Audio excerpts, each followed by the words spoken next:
when Arthur finally, when the sage was being threatened in that scene, when they were overrunning that training facility, and it's like a knife to her neck or something like that, and that allowed him to I want to save her more than I don't want to look at myself or look at the past. And he unlocked or was able to wield the full power of Excalibur, right? And that's kind of how I felt, was I was not very biblically literate, or, I would even say 3 years ago. And I went on this journey. There's a whole story behind it too, but I went on this journey of just sitting down with my Bible and just every day, just massive study. And when you do that, which is, it's not sexy, and it's not, the initial part of I don't just want to sit down and read my Bible. I don't want to sit down and read. I got things to do, kind of like what you mentioned before. But if you can get to the point to where nothing else matters and you want the power of the sword more than you want the other stuff, if you can get there, it is a superpower.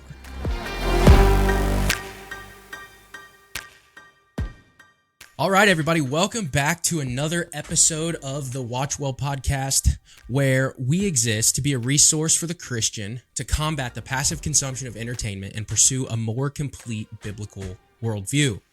I'm your host, Parker, and this is my co-host, Nick. We can get a drum roll here. Nick, how was your week, man? It's actually been a pretty good week. Got a lot going on. I'm excited to do this episode reviewing the movie that I'll let our guest tell us what movie we're going to review, but I'm excited to do it, excited to talk about it. I've actually watched it twice in the past 3 weeks or so. So, yeah, I'm ready to go. All right, man. Cool. Well, let's just jump into it because I think this is going to be a fun episode. Our guest today is Steve Cruz from the Regular Man Podcast. Steve, why don't you go ahead and introduce yourself and tell the listeners what your podcast, what value it aims to give, and then where they can find it. Sure. Yeah, you can find me everywhere. But try not to go to YouTube. Those guys are a bunch of commies. So find me on Rumble and Twitter and X or whatever we call it, and everywhere you listen to it. I host the Regular Man Podcast, which is exactly what it says. It's just a podcast for the regular guy. I try to aim to be kind of like Joe Rogan without the shrooms and F-bombs. Take a ride on that hitter. Boom!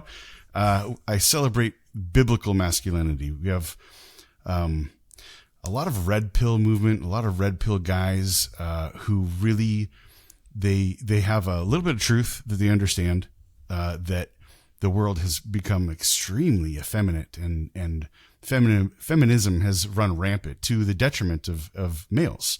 So they get that right, but then they turn themselves into predators pretty much, and just live like the devil.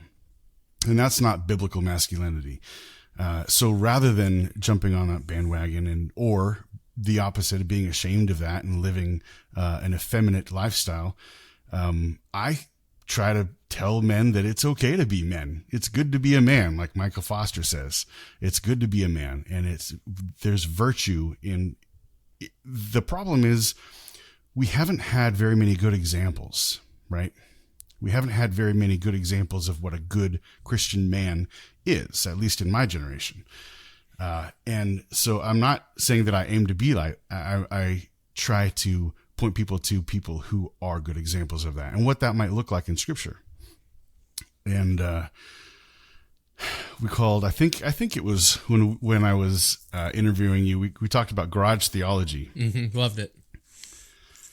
It really does sum it up very nicely, taking the ivory tower kind of, I would say pretentious kind of theologian, and bring it to a regular man's level and just talk about it. We don't have to hide behind denominations or we regular guys just don't have time, man. I don't have time. I don't have time to look up every single denomination and look up what words mean. The $5 words that you can use a 25-cent word for, like hypostatic union and transubstantiation and consubstantiation, and just meet somebody where they're at and tell them the truth. And that's what I aim to do. I just celebrate being a man, being a biblical man, and we talk straight about the Bible. Yeah, that's super awesome. I think that that's definitely hitting a niche that's needed, where you have the theologians that they teach and there's a place for them too, but then there has to be a bridge, and I think that your podcast does a good job of that. And I wanted to mention the you put an emphasis on being practical, like practical takeaways, So I think that's good. Would you just talk a little bit about that? Kind of how your episodes kind of flow, and then what someone could expect in terms of practical takeaways on how they could apply it. Sure. Yeah. The most practical book of the Bible is Proverbs, right? There's 31 days in the month, and there's 31 chapters of Proverbs. And you don't have to be an ad scientist, brain wizard to understand that makes sense. God probably mapped it out that way. And I love Proverbs because it's plug and play. You can just take it for what it says and immediately apply it to your life. And I think that a lot of biblical teaching that you find today isn't like that. It just isn't. You can go to a sermon on Sunday and listen to several different kinds of pastors, and you'll get everything from the transubstantiation talk of the Greek word and what this means in Koinonia Greek and the cultural context, and they'll never talk about what that means to you. So what? What does that mean in my life?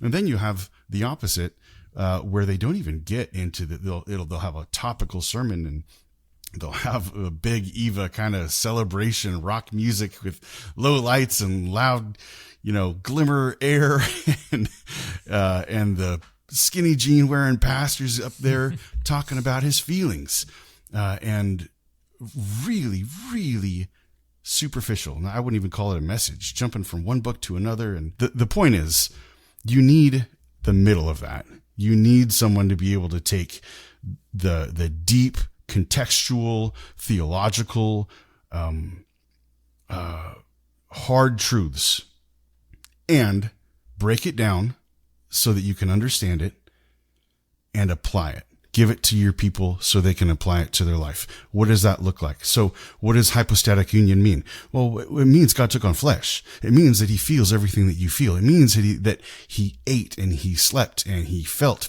pain and joy and all the things that you feel. And so what? How does that mean? That means he can relate to you, man. That means that every single thing that you feel and you think and you say, he understands. That's what hypostatic union really means in a practical way. So getting to your point, when you can take the really, really important, really deep, really solid biblical teachings and you can break it apart and then you can give it to someone in a way that they can understand it. That's what the church needs. And that's really few and far between, I think. Yeah, that's, I love the way you described that. I love the way that you talked about the middle, and you have, the over emotional and it's really, and that type of church is really just tailored towards women, isn't it? I mean, that's really kind of the, and then maybe the husband will come along on occasion and just sit in a chair, never sing a song, never really engage beyond that. But then, the other side is nothing but the intellectual, right? Like it's just the intellectual side. And I like that you're describing that middle where it actually impacts your everyday life. And we don't necessarily need all of the big words and, fancy definitions. And like, it's good to know those things. I'm not knocking knowing those things. I'm sure you're not either, but not at all. The average person doesn't necessarily need those. They need to know, what does this mean for my life and how do I live in light of it, right? So it's, I think the first time I heard anything from you, Steve, was Parker and I were doing a show with Greg Moore of the Dead Man Walking podcast. Oh, yeah. Great and guy. So I was on the road. I was driving up to Parker's house, and we were going to go together to that studio, to the Dead Man Walking Studios. And on my way there, I was listening to some of his show, and you were a guest on his show, and your episode was one of them that came up as I was, listening on my drive there, and I was really intrigued by it, really enjoyed it. So I've been looking forward. I wasn't able to be with Parker on your show, but regardless of that, I've been looking forward to talking with you and meeting you ever since that point. So, yeah. That's awesome. Thanks, man. That makes me feel good. Yeah. I appreciate that. And don't feel bad, man. You had family stuff to deal with, and that always has to come first. I will say encouragement in this game, this social media content creation game, is really helpful. It's really helpful. It's true. So cool. So let's jump into the movie. I'm pumped for the movie. I'm sure you guys are. What we usually do, Steve, is since you picked the movie, we usually have our guests kind of set the movie up, like a movie bio kind of thing, and then you could go right into why you picked the movie. Sure. Yeah. The movie's King Arthur, right? It's the old and you school came prepared. DVDs. This is the first time an actual DVD has been featured on the show. So you are an overachiever, good sir. It's actually and there. It's actually there. It's actually in there. It's not some other movie that you've watched at a different point and put in that case. Yeah. Found the case. That's hilarious. Yeah, it's King Arthur. I really like. I think it's really close to the historical narrative that we have. I was really attracted to the movie because there's such a deep masculine feel to it, and it's not just Rambo, Terminator, Predator, masculinity, which I love. We talked about that. I talked about that with Keith. I think the best leaders you'll ever find in your life, bar none, ever, are the reluctant leaders. The leaders who aren't looking for power, the ones who are natural born leaders who take on that mantle of leadership because they need to. There's a phrase in the military that we learned, and it's true everywhere you go. In the absence of a leader will emerge. That's why everybody gets trained one rank up and one rank down, because in the battlefield, somebody's going to die and you're going to have to take their place. Maybe you're going to die and somebody's going to have to take your place. Everybody has to understand their role and somebody else's role so they can pitch in. And the best ones are the ones who aren't looking for that role, who will take on that mantle of leadership because nobody else has, or because everybody else has failed. You have a child who is born into this conflict, and he's the rightful ruler. He's the rightful king, and they're trying to kill him. So many similarities with Christ, right? With Herod's trying to kill all the babies, and Moses trying to kill all the babies. Well, he's trying to kill this baby. He's trying to kill the rightful ruler. He's trying to gain the throne. And so he's sent off to live with the sinners. He's sent off to live with the whores in the dregs of society. And he's adapted to that society, being a leader. But you could see as the movie progresses, you could see he's not a bad dude. He has a sense of virtue. He has a sense of honor. He has a sense of right and wrong, and he stands up for the ladies who are being beaten, right, and who are being mistreated. He stands up for his friends. There are just so many good things. I could go on for days about the similarities between how a Christian ought to live and then the depiction of King Arthur in this movie. And when he finally does take ownership of the throne, he beats the bad guy, and dude's a really bad guy. Like, if you haven't seen the movie, like he literally kills his wife, he literally kills his daughter just for power. And he has this pact with this demon. The good guy beats the bad guy, and it's a pretty epic kind of a battle. He goes through the desert. He goes through the wilderness in order to finally gain that right, finally embrace that role. And then at the end of the movie, you see the Vikings, right, who have been the ones who've been buying slaves and really kind of just sucking the resources out of their land. He gets them. He nullifies the agreement that he had that the Vikings had with his uncle. I think it was uncle. And he says, no, you're not going to bow to a king. You're going to bow to the people, and you're going to bow to who we are. And then when they do, and then this symbol of submission, he says, now get up, let's have some food, man. Who needs enemies when you can have friends? And I was like, man, what a perfect way to end the movie, where you've embraced, you've overcome, you've gone through, and it really is a story that of sanctification through the whole time. Like he's just getting to be a better and better and better man. And there's a couple movies that it kind of reminds me of narrative, like how the story plays out, and that's the first Superman from 1978. Even the way you described the movie, Steve, like you could say the same thing about that Superman movie, because it's a child born into this chaotic situation, right? It's like, and he's sent away. So like there's parallels between King Arthur and Superman, I feel like. And then there's also, this one's maybe a little more humorous, but it's almost like Lion King. It's the evil uncle killing the rightful king father, and then Simba's sent off, and then eventually returns to take his throne, right? Like it's kind of the same story, and I'm sure there's countless others that kind of flow the same way, but that's just a couple things that came to mind when I was watching it. But yeah, I enjoyed it too. Yeah, very good. I didn't put that together, but you're exactly right. The Lion King kind of story, it's very, very similar with that redemptive role where they are cast out, and very, very good. I didn't put that together. Yeah, I guess as you were talking, Steve, and you were kind of lining everything, out chronologically through the film, it really does a good job contrasting leadership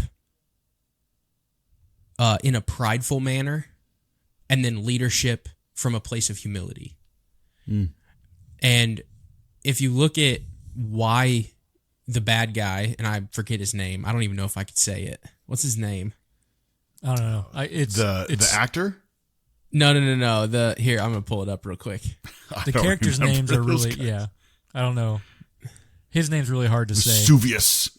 Yeah. It's Vortigern. Yeah. Vortigern. Yeah, I don't. It's not natural to say at all. I don't know. No, it's not at all. He is, to the exactly what you said earlier in your synopsis was he's literally sacrificing his family members so that he could be lifted up with more power. And I just think the movie did a really good job contrasting those two things. You've got the bad guy who's just super evil, and then you've got Arthur, who is standing up for the least of these, more emulating, kind of like you said in your opening comments about the movie, more of a Christ-like, depiction. What we ought to live like as Christian men, where we don't necessarily back down. We fight for the correct reasons, but it is from a place of humility and love for other people. Yeah, totally. I think the example in, it's not necessarily a Christian movie, quote unquote. I'm not sure if I'm not sure if there are many things that are quote unquote Christian, right. Without throwing a bunch of those anti-Christian nationalists under the bus. You have a Christian country because you have a Christian rock. You have a Christian house. You have a Christian car. I just usually associate bad movies with the jargon Christian movie. Yeah. It's like right. It's like Hallmark. It's just bad. Yeah, B-grade movies. Christian, yeah. Even, are you guys old enough to remember the is it USA Up All Night? I'm not. No. Night. It doesn't sound So when familiar. I was a teenager, there was, so maybe some of your audience will remember. Maybe you got the old fogies like me who were growing up in the 90s and as a teenager, and there was the USA Up All Night, and it was some airhead bimbo who was like hosting the thing. And it was always some crappy B-grade movie. And it was always some stupid, like, no-name actors, terrible camera angles. Like, you could see shadows. And, it was just awful, awful movies. And every time I see, like a Christian, quote-unquote, movie or, like, a Hallmark movie or one of those, it's just... I remind myself of the Up All Night kind of terrible movies, like the Mystery Science Theater 3000 ones. Yeah, I do remember that. You have Okay. So the crazy Canadian dude with a little puppets in a movie theater that are making fun of the movies. They're always like not even B grade, like C grade. There, you're like they're dubbing their sounds and making them say stupid stuff that makes everybody laugh. And I look at like the Left Behind series, and I look at the Pure Flicks, and I'm gonna get a bunch of hate. You're gonna get a bunch of hate mail because of me for saying this, but it's all crappy movies. They can direct it. They can send it directly to us because we agree. Yeah, it's just terrible. It's awful. The Regular Man Podcast at gmail.com. Yeah, that's right. Just send it right there. Anytime. But that's the antithesis of what we're supposed to do, right? We're supposed to work for the Lord in everything that we do. And we're supposed to bring quality and relevancy to everything that we do. And if you're going to make a movie, if you're going to make a song, if you're going to make a podcast episode, whatever you're going to do, you should do it with the best quality that you can possibly imagine given your situation. So throwing a bunch of crap together and putting a Christian label on it and trying to sell it to the Christian bookstore, it's just garbage, nonsense. And I don't blame people for not wanting to buy it. I don't want to buy crap either. I want to buy good tools. I want to buy a good car. I want to buy a Toyota because the Toyota doesn't break down. It's a quality car. I'm not going to buy we used to make fun of Ford Pintos back in the day. But whatever the equivalency would be, a Hyundai or a Honda Ridgeline. I hate that. It's not even a truck. Let's go with a Ridgeline. The Honda Ridgeline. People will pay for quality, okay, regardless of what it is. There's ketchup. People pay for Heinz 57, even though it's more expensive than anything else, right? Because they've been known for their quality of their product. Doesn't mean it tastes any better. It doesn't mean it's any different than Walmart brand or Safeway brand, but they associate that quality with that name brand. Warren Buffett would call that, what's he call that? Like brand value. Like just the value, just the name Coca-Cola is what sells Coke. People will buy Coca-Cola because they appreciate the name. There's quality in that name. The name has value. And Christian used to have that value. It used to have that name. It used to have that quality in everything that we did.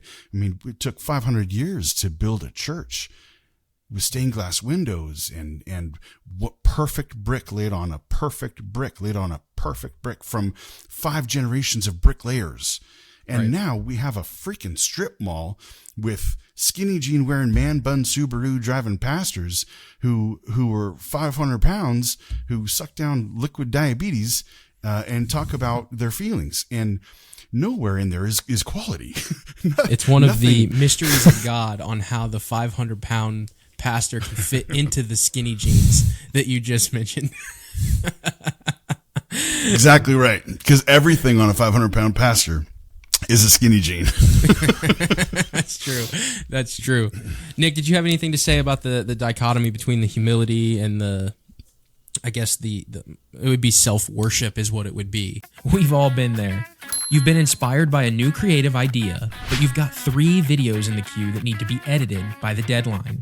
Or deciding to hire a full-time editor can feel like throwing money at the wall after salaries, benefits, and equipment. It could leave you frustrated and be a burden on your content schedule when editing stacks up. We want to help you bridge the gap. It's really simple. Log into your dashboard, sync cloud drives, and send us your raw files. And we'll do the rest. Worried about the final cut? With our 2 unlimited plans, you don't have to worry about revisions. We'll do it until it's right. We keep you in the driver's seat as content creation depicts the creator. Log into your project management dashboard via Notion for direct, instant communication and watch your project reach each phase of editing until completion. You create, and we just do the work. Vindicated Productions, removing the burden from content creation. On that particular point, I mean, I think the movie made it very clear that that's the contrast. And it's humility in like a way that I don't know if you can call Arthur like truly humble.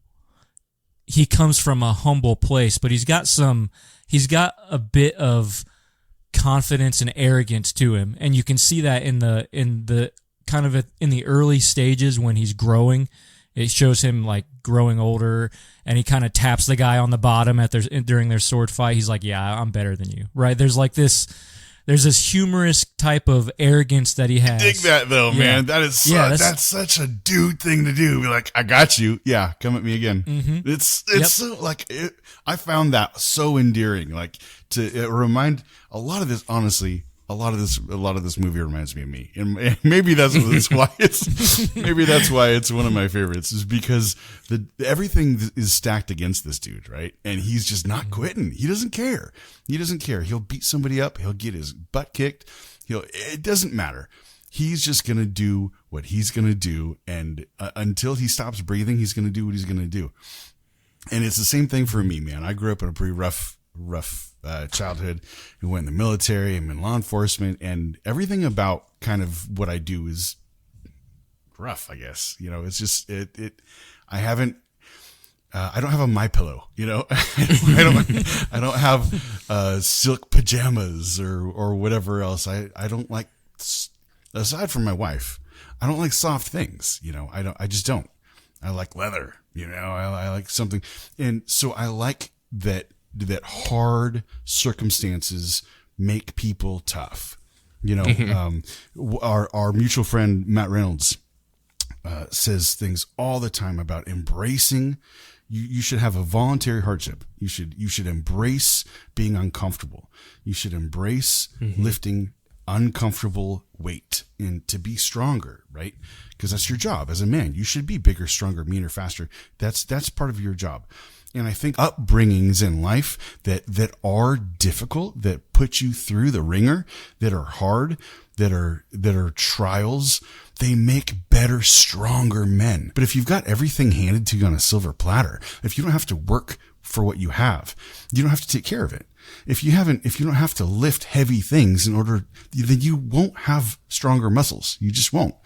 If you have lived a lifestyle that has put you under so much pressure and under so many hardships, you will be stronger because your body, your soul, your emotions, your mind, your intellect, everything will have to adapt in order to get you through it. And living that hard lifestyle, you just wear it. People just inherently know that about you. And we're talking about sanctification. When you live that, when it knocks off those hard edges and then you get stronger, and it knocks off the hard edges, your end product is going to be not just stronger, but a finer product, a more polished product. And in the movie, you find that at the end, like I've already said before, when he's not looking for a conflict, he's looking for a team.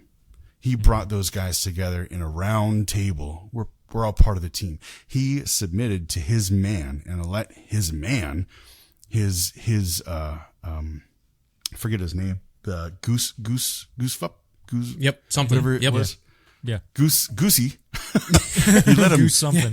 The names are not going to work on this episode. The names we're just not Goose, like Maverick, names. Goose. Yeah, that's right. Yeah. He let him knight him, right? As showing them that they're not just their peers. It's not just I'm in control and everything, but as a man, I'm no better than you. You've endured just the same hardships that I have. You've come up in the muds and the struggles and everything that I have too. And true leaders do that. And then he brings even the enemies, he brings as friends. And the men who've grown up in the squalor and in the hard situations in life have that ability. They have that ability to kind of identify with people, that the cast-offs from church and the cast-offs from, Safeway. You can see the men who are natural born leaders when you go into even Walmart, and the Walmart people like them because they just have that attraction. Most people can go through Safeway and give a head nod, right? But if you can go through Walmart in Compton or in Portland, Oregon, or in Chicago and give a head nod and get people to nod back, like, there's something to that guy. And I think that essence of that, embracing that hard embracing the hard things and doing the hard things and being stronger. I think the movie really captured that in his personality. There's I think part of what we see playing out in the movie is, so like when we meet him as an adult, right? He's already skilled. He's already got he's already better than the people he's sparring with, in sword fighting and all of that stuff. He's already skilled. There's hints of virtue and there's hints of being willing to protect other people, but at that point it seems like he probably has no desire whatsoever to take on any responsibility, right? He doesn't have any he doesn't want to be in charge. He doesn't want to be in control. And I think you talked about it kind of when you introduced the movie. He's reluctant.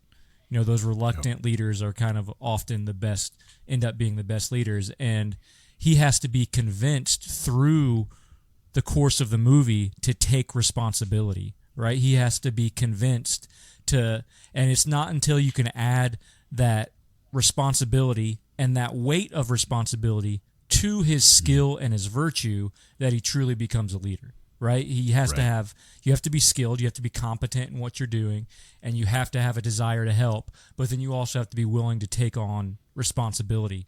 And I think that's kind of the transformation that we see in Arthur as the movie goes, where it comes to that point where he finally, I'm taking this on, this is where I belong, and I'm rightfully, the one to lead this charge, and he takes that role on. And that's where we see him transform into the leader that he becomes. Yeah, and I think part of that, too, is him coming to grips with his past, right? So a lot of the reason why he was reluctant was because he didn't want to, and this is kind of where I went with it. The quote from the mage was, "Don't get me wrong," or it's when he's trying to use the sword, and the sword, she says something to the effect of like, "Oh, the sword's not rejecting you. You're not, like, you're rejecting the sword." Or she said something like that. Yeah. And then the main quote was, "Don't get me wrong. I look away. We all look away. But that's the difference between a man and a king." Yeah. And I'm stealing something out of your book here, Steve. I actually have 4 practical steps that I kind of thought of when it comes to that, because really what that kind of made me think of was looking in the mirror at our own sin. And I know that this is a jump a little bit because he was innocent in that whole thing where they killed his dad, but trauma and just the evil surrounding that, even though I wouldn't say that it was a good depiction of his sin or something like that. It just kind of made me think of how often do we not want to look at our own sin, look in the mirror and develop. Right. And, as Christians, confronting our sin is about humility and growth, and like growth, specifically growth in Christ and the Bible. Scripture calls us to face the reality of that and submit to God's word. So the 4 steps that I came up with, I wanted your guys' opinion on these. But step 1 is you just have to acknowledge it. Like, that's the first thing. It's a place of humility, and you have to acknowledge. I guess I just thought of this. You have to know that it's sin by reading the Bible first in order to know what that is. So you have to know the Bible and then understand what is sin, and then you have to acknowledge it is step 1. Step 2 is examine yourself with the Scripture.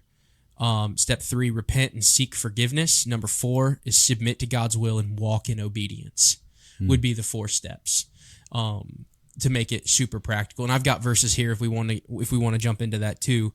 But that whole depiction of men look away, but kings can't afford to look away. They have to look at themselves. They have to look at the problem, and they have to face it.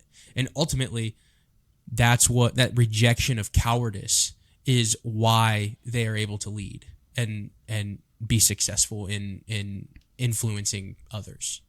That really is the kind of the separation between boys and men, right? Right. You have boys who they want the privileges of men with the responsibilities of boys, and you have a man who will embrace those responsibilities. And they don't even want the privilege because they know with more privilege are more responsibilities, right? So Right. The virtuous man sees those two. He sees the benefit and the responsibility, the cost, right? Being a man, we talk about people in our circles, at least, like the more conservative, reformed-ish kind of Christian circles.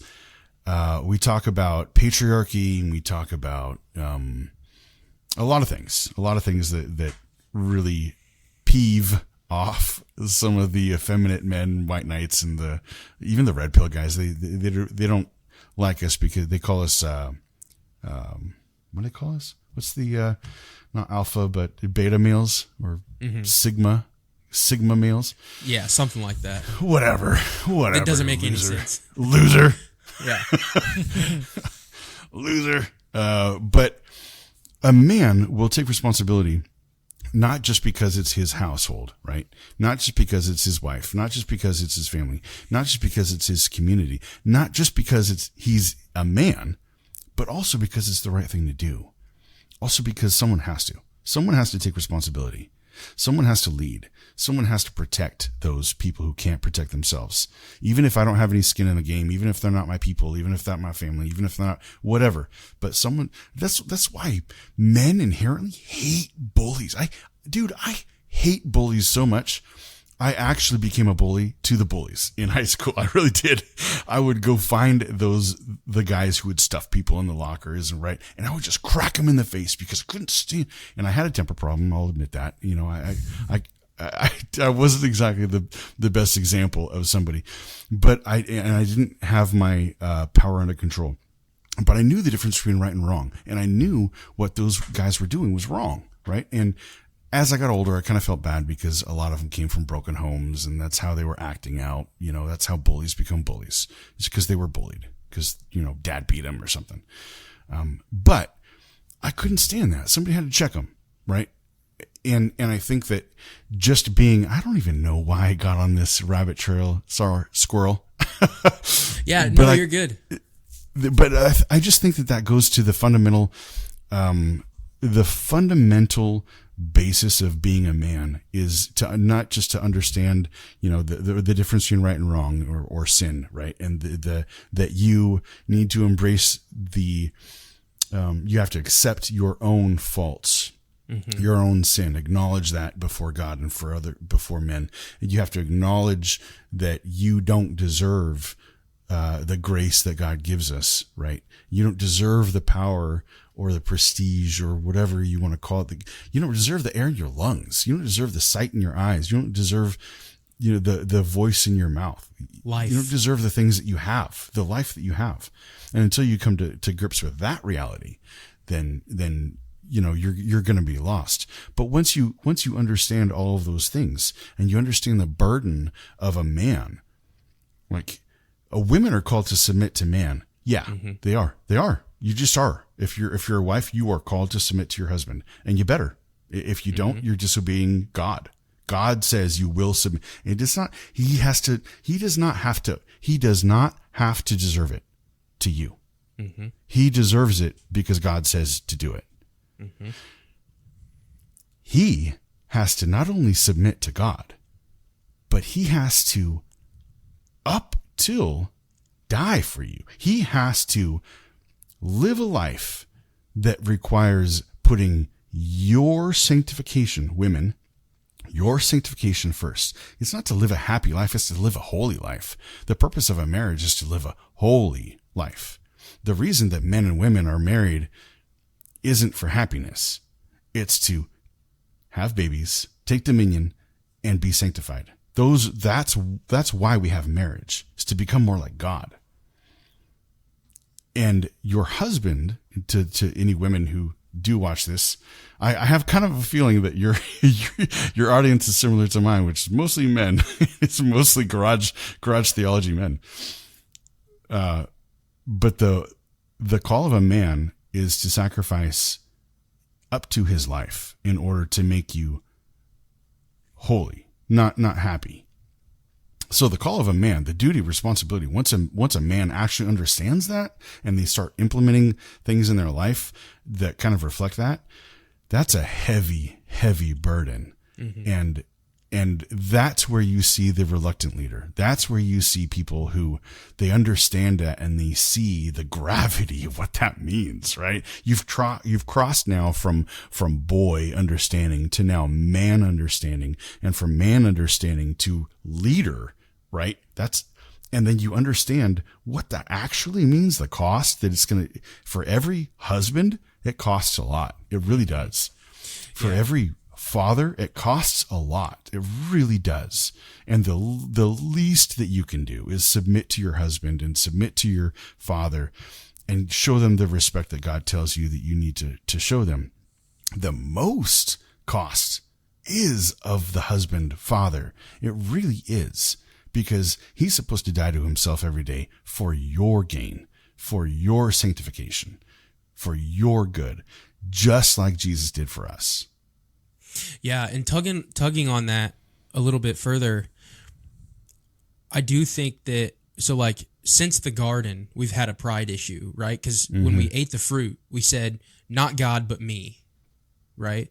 And I think that, to kind of touch back on all the different kind of things that we've talked about, the red pillars, pride and humility, husband leading up till death and having the self-awareness, boys becoming men, all of those things are encapsulated by the ability of a boy to establish or achieve the level of maturity required to have that self-awareness, to be able to look at himself in the mirror and say, yeah, I'm not perfect. It isn't me, but God. It's God, not me. You know what I mean? It's I do have to submit to something because there's something greater outside of me, and that's the pathway. Like that's the doorway to that growth, in order to be successful in all of the other responsibilities that you just mentioned, Steve. Yeah. And I think that those 4 practical steps, that the takeaways are the way to do that, A couple of years ago, I read a book called Death by Living. Have you ever heard of this book? It's by I haven't. It's by N.D. Wilson. So it's Doug Wilson's son. He's the author that wrote the book. And the tagline of the book is "Life is meant to be spent." And so one of the things that reading that book did for me was, well, there's a couple things that it did, is it put into perspective all of the mundane things that I think in my everyday life as a man, work and various things that, you do on a regular basis, all the mundane things. It put those into perspective as actually God-honoring, glorious things that I'm doing for God's glory and for my family and, all of those things. So it eliminated the mundane. Nothing is mundane anymore because it's all God glorifying. But then it also makes you want to run through a brick wall when you're faced with something hard. Like it put into perspective because for me, if I'm being really honest with myself, if I look back at growing up and my life in general, my life has been pretty easy. Like there's not been a lot of, really real hardship that I've had to really like grit my teeth and get through. And so what that does a little bit is predispose me. So one of my flaws is kind of predisposed to lean into the easy a little bit too much when I'm faced with something. But what reading that book kind of helped me through and helped me see is these things that are hard are the very things that we were created for, even if they're the things that end up killing us in this life, right? And when something is hard, when something is difficult, especially as men, and the book isn't really, I don't think, is really targeted towards specifically men, but especially as men, leaning into those hard things, just like you said earlier with weightlifting, it makes you stronger. It makes you more able to get through it. It makes you calmer when you face the next hard thing, right? You build up this endurance and you build up this perseverance. And so that book really helped me. So I'd recommend anybody listening to this read that book. I think it's really fantastic, and there's all kinds of good nuggets in there. So it's Death by Living by N.D. Wilson. One of the things that I noticed, and this kind of goes along with what you were saying, Parker, and in a sense can be connected to the 4 practical takeaways that you mentioned before. But there's a quote right before King Arthur finally, conquers and succeeds, and it's where he has, and I assume it's a vision. I guess with the magical things in the film, maybe it is actually taking place, but it's where he grabs the sword, he has a vision of his father and what's going on there, and his father looks at him and says, the sword is yours, son. Yeah. Take it. Mm-hmm. Right? And so that immediately brought me to, okay, if I'm a Christian man, that's something that God could literally and has in his word said to me, right? Because the word says that the Bible, the word of God, is the sword of the Spirit. And it's what we use to wage war against every vain philosophy and arguments of man. And those things start in our own minds. We've got to wage war using the word of God against our own vain philosophies and things. And we have to kill those thoughts that are ungodly and not honoring to God using the word of God, the sword of the Spirit, the sword that he's given us. So to every man, I've got my Bible here. It's tattered and it's kind of old. And, this is a big study Bible. It's falling apart. But, the sword is yours and God calls you son. Take it, right? We have this unbelievable weapon at our disposal, but that so many men, maybe it's because of the sad state of a lot of churches and their inability to target men. Maybe it's the, men being lazy, and maybe it's a combination of both, but we have this sword and it's ours. We need to take it up and wield it the same way that King Arthur finally chooses to take hold of the sword that belongs to him and wield it to conquer the evil that's confronting him. Yeah, Nick, you were talking about that book. It reminded me of one of my favorite authors is A.W. Tozer, and he's a contemporary of C.S. Lewis, a little bit earlier. But the book Practicing His Presence was probably one of the most instrumental books in my conversion. You say maybe following my conversion, or I don't know, whatever you want to call it. I still don't even have the theological, chops. I have whether somebody was saved, lost their salvation, gained it again, or they were never saved, and I don't even know. But even growing up in a Christian house and a poor Christian house, poor examples, I should say, and finally coming back to the faith in much later, I would say in my late 20s or early 30s. I don't even remember. One of the first things that I read, I was just so hungry for authenticity, for truth, right? For not just for practicality, right? Like you were saying, Parker, practical application. That's one of the things. That's one of the reasons I love just give me a Haynes manual. Just give me the user guide. I need that. I want step 1, step 2, step 3. That's why I just embraced those things so much, because that's what I craved. That's what I needed. It's what I believe most men need. And give me a blueprint, man. Just tell me what I need to do, and I can figure out the details later. Right? Give me a blueprint. And I think the book A.W. Tozer wrote of Practicing His Presence is exactly what you're talking about, Nick.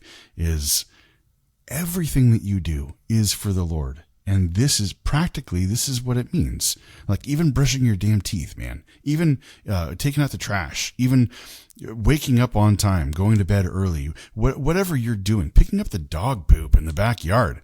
Like if you're doing it for the Lord, there's a practical element to it, and there's a spiritual element to it at the same time. That's a good takeaway. the 4 steps that I mentioned, but then also just the encouragement that, because guys, like, we all know this, that we get trapped in our routine, and then we tend to retreat, and we just kind of shut off, and just the monotony, kind of like Nick was talking about, just takes over, and it's like, man, what am I worth anymore? What am I?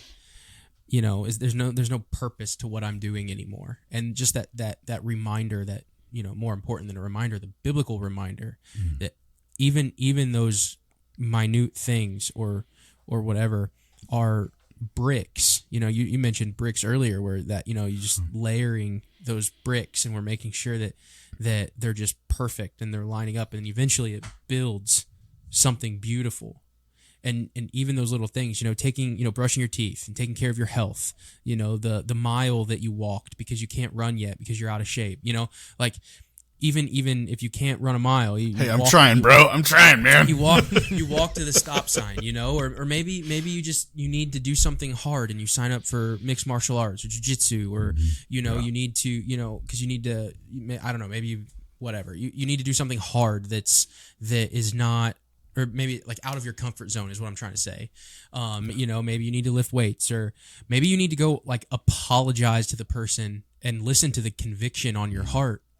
Maybe you need to do that. Maybe it's something as simple as like, hey, maybe I need to read a proverb every day, or a psalm every day, or just don't let the withdrawal due to the monotony own you. You need to own your own life, kind of like back to what Nick was saying about, this is the sword I've given you, take it. And let that dictate, or not dictate, but let that grow in your own life so that it reaches other people. And that's kind of everything that we're talking about is it gets back to the Bible and how it starts in your own life. If you can take that place of humility, humble submission to God, and let it work in you so that it can work, you can use it as a weapon to work in other people and share the truth and encourage and disciple and mentor and, lead. Yeah, I totally agree with you. This essentially does come down to leadership. Every man has some sphere of leadership that they're responsible for, right? Mm-hmm. It doesn't matter if you're even a 12-year-old. You have a sphere of leadership that you're responsible for. If you're a boy, you just are. You're born into that. And if you're not there yet, then you're learning to be that. I mentioned Joe Rogan without the F-bombs and stuff like that, right? One of the podcasts that I absolutely love, that it's not a Christian podcast. There are consistent Christian principles in just about everything that you can listen to, right? Country songs, even rap. I hate rap. Okay. I hate it. But there are some rap songs that, what's that? Jelly Roll. All right. He's a rapper. Mm-hmm. Rapper. There are some biblical truths, even with some rap crap, right?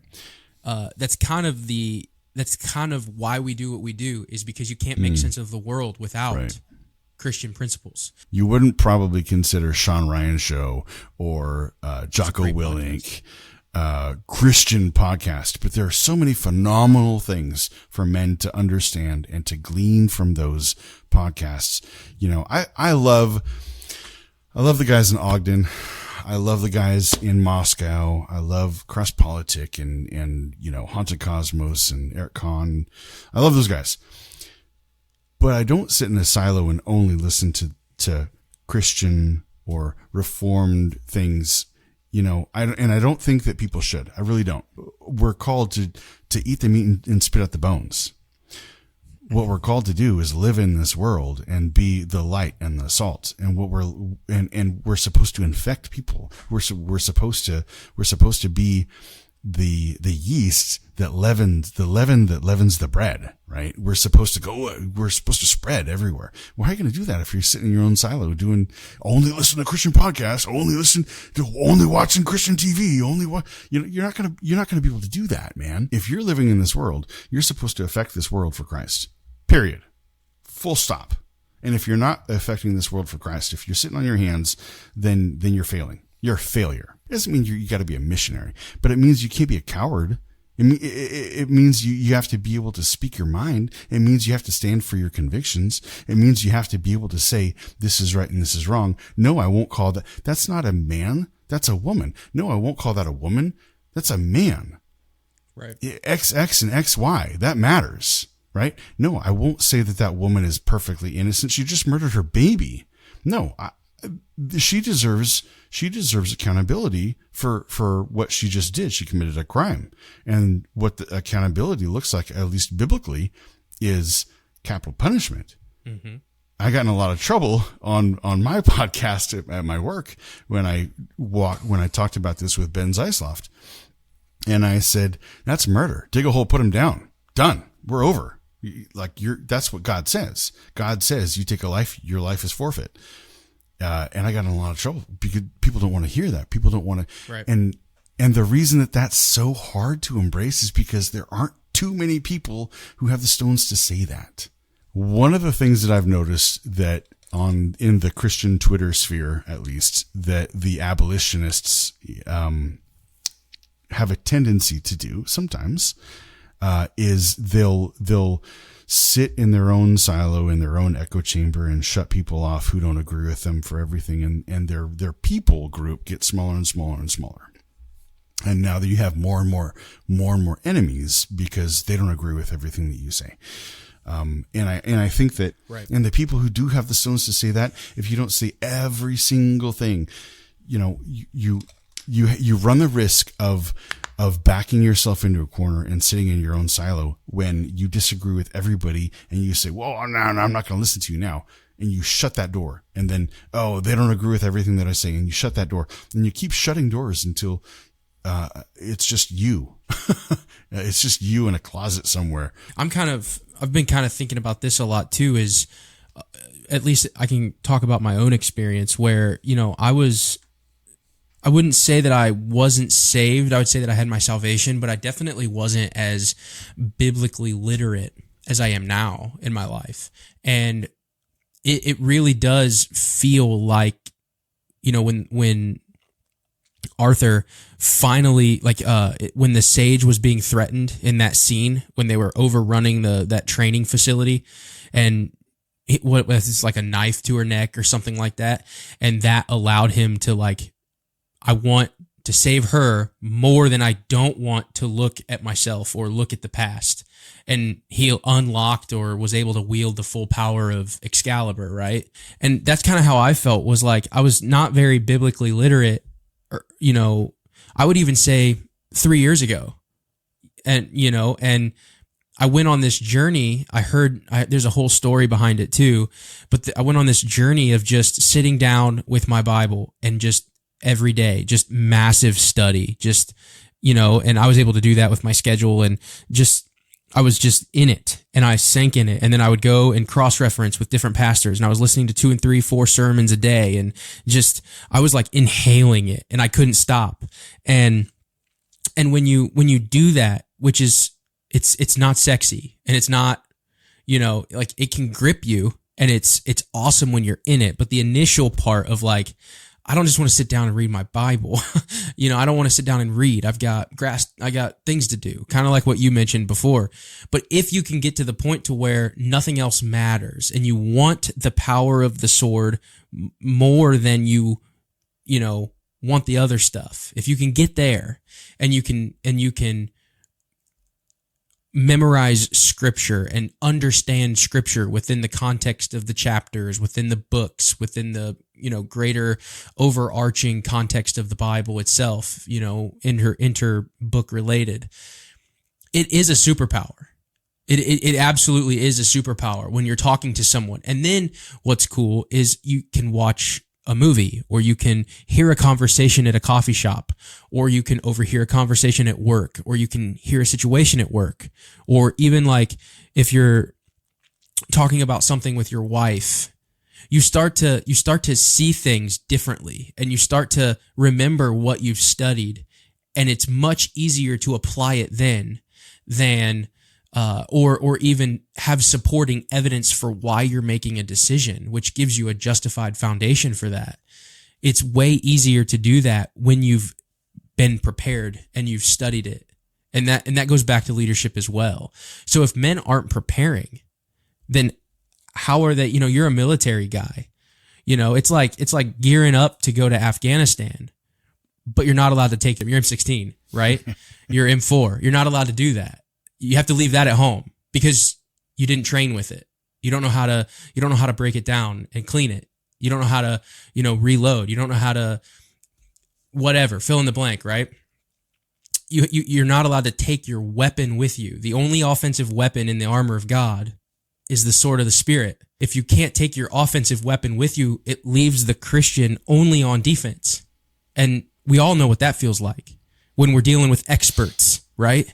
And we're being told this stuff about whatever, pandemic or whatever, get me started on that, man. Yeah, whatever evolutionary I'm going to get banned theory, from YouTube again for the third time.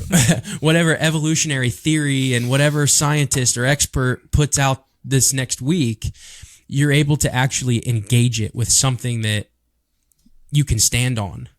And you start to deconstruct those other worldviews and see presuppositions as they are. If I can use, a $5 word or whatever he said earlier, and it becomes a game almost. It's actually quite fun to be able to tune in and tap into that and be like, oh, I see where that's coming from. And I also remember what I read in Ephesians or Romans or Galatians or whatever. And I know how to biblically combat that argument and honor God and give a defense for the faith in life. And that's the most empowering feeling as a Christian. Yeah, I totally agree with you. There's also, you were referencing Ephesians 6, right? There's zero armor behind you. Right. Everything's, the helmet, the belt, the breastplate, the feet, everything is defense in front of you. There's nothing behind you. So your job not only is the only attack weapon you have is the sword of the word, right? So your job obviously is to attack, but it's also don't be a coward and turn around and run away because you're going to get shot up, man. There's nothing protecting you when you run away. And I remember what I was going to say about the podcast that I listened to, the non-Christian podcast that I listened to, the Jocko Willink. One of the things that I absolutely love about Jocko Willink was his book, Extreme Ownership. Everything about that is biblical principle. Even if something's not your fault, if you're in charge of it, it's your fault. You're liable for it. You're responsible for it. If your wife, who has a credit card in her name, and she runs up $50,000 of nice. Yes. You brought the movie. I'll bring the book. Yes. Yeah, my guy. My dude, I should show you my book. It's over there. I should show you.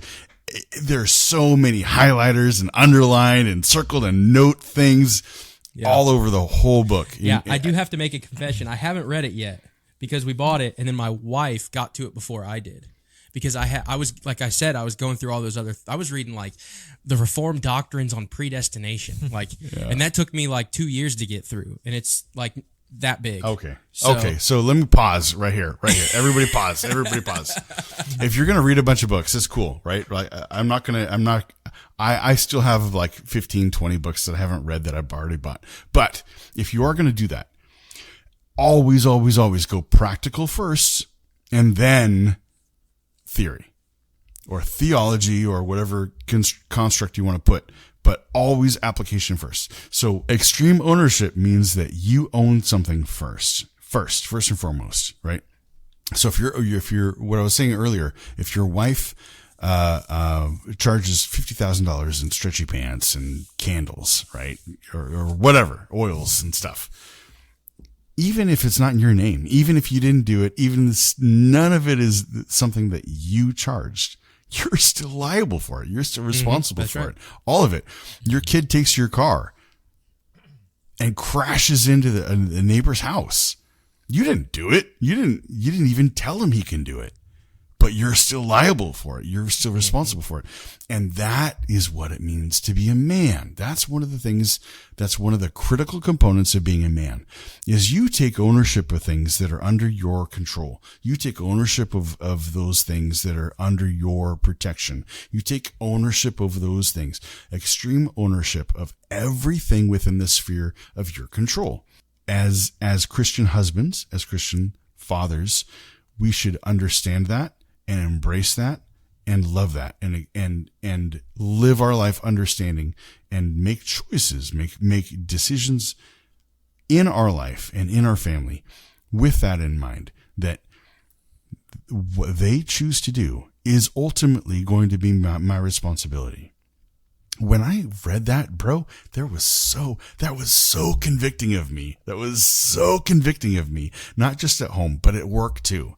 Like, it made me a better dude at work. It made me a better husband.